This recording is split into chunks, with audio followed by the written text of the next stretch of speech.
gone by. They left the footprints. We have not seen the man, but we know it's gone by. We go into the forest, we see the pug marks, and we say, okay, there is a tiger. We haven't seen the tiger. In fact, in a tropical forest, it's very difficult to see a tiger. But we will see pug marks here and there. Just like that, they saw the footprint. So they're entering Vishesh Gyan. If you go further, it will become Shunya. That means absolute emptiness. There, your intellect will be completely useless. Your senses will be completely useless because there is no physicality. Where there is no physicality, your sense organs and intellect will become absolutely redundant. If you go beyond Shunya, there is something that we refer to as Shiva. When I say Shiva, don't imagine that calendar man from Shivakashi. Shiva means that which is not. If you touch that which is not, we have always seen it is not physical in nature. It is not physical in nature means it does not exist, but it is opaque. How can that be? It is not in the realm of your logical mind. Today, modern science believes the whole existence has to oblige to human logic, which is a very limited way of approaching life. The whole existence will not oblige to human logic. You think you can fit the whole existence into your head. No, your head fits into the existence. The existence will not fit into your head. They seem to have found something near to what they're referring to as God particle. You know this? It's called the BOZZON, which has a mass which is of a certain significance. If you try to look at the whole universe, you will not see anything. If you just look at an atom intensely enough, and if the atom yields to you, then you know how the whole universe is made. Now they are no more talking about an atom. They were talking about subatomic particles. Now they're not even talking about that. Nobody has ever witnessed an atom. Even in a super electron microscope, you cannot see it. In that, there is a housing where proton neutrons are there, and the electrons are about a mile away. Some levels of reality, in some, I don't know if dimensions is the right word, but planes of existence. All right, 22, special status, out-of-body experience. Here we go. Although human consciousness can, with enough practice, move beyond the dimension of time and space and interface with other energy systems in other dimensions, the entire process is appreciably enhanced if that consciousness can be detached in large measure from the physical body before such interface is attempted.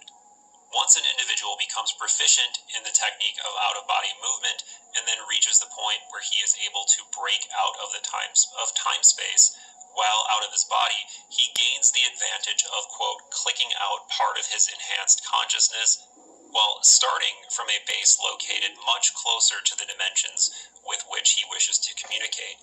In other words, since he is starting from a point much, quote, higher up, to use an analogy from the time-space context, that part of his consciousness involved in clicking out will have much more time to interact with dimensions beyond. The individual is able to project his consciousness beyond time-space. That consciousness would logically tend to entrain its frequency output with the new energy. Its energies are dynamic, constantly in motion, shaping and sustaining the physical world below. A wise master once described the astral like this. The astral universe, made of various subtle vibrations of light and color, is hundreds of times larger than the material cosmos. The entire physical creation hangs like a little solid basket under the huge luminous balloon of the astral sphere. Just as many physical suns and stars roam in space, there are also countless astral, solar, and stellar systems. Their planets have astral suns and moons more beautiful than the physical ones. The astral world is infinitely beautiful, clean, pure, and orderly. There are no dead planets or barren lands. Astral planets maintain the even temperature of an eternal spring, with occasional luminous white snow and rain of many colored lights. Astral planets abound in opal lakes and bright seas and rainbow rivers.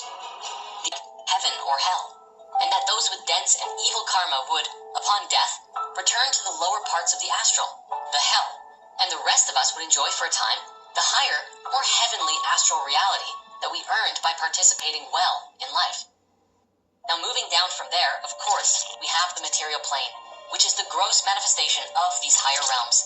It is the world we perceive with our senses, the tangible and the physical. But even this seemingly solid reality is a manifestation of divine vibration. Matter, as modern science confirms, is simply energy vibrating at lower frequencies. In this, the spiritual wisdom of ancient teachings and the discoveries of modern science converge, affirming the vibratory nature of creation.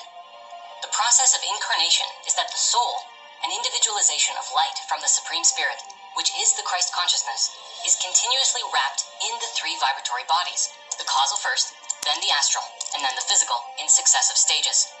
The act of coming into being is a journey of entering into the womb of creation within a mortal body through the light of love, coming from the union of two humans. And the process of death is the release of the mortal body, returning back to the higher spheres. It is said that we continue to journey between these realms, learning in all of them, until we attain complete mastery in each, after which we can mount higher and return to full union with the Supreme Spirit from which we came. After that unity, what happens is truly beyond any of us to know, but it's said that we are then free to go wherever we want and do anything we want, which can include making our own universes if we like, or reincarnating back into the lower worlds, wherein we usually become master teachers or saints among people. Christ consciousness is the thread that unites these three realms. It flows through the causal plane as divine thought, through the astral plane as light and energy, and through the material plane as the energy which brings forth the forms we see and experience. It is the unifying essence that sustains all of existence, the divine intelligence that brings order and meaning to the cosmos. To grasp this concept, consider the example of the supreme light and the crystal. Imagine a bright and supreme white light in an endless void. This light is shining in all directions, but there's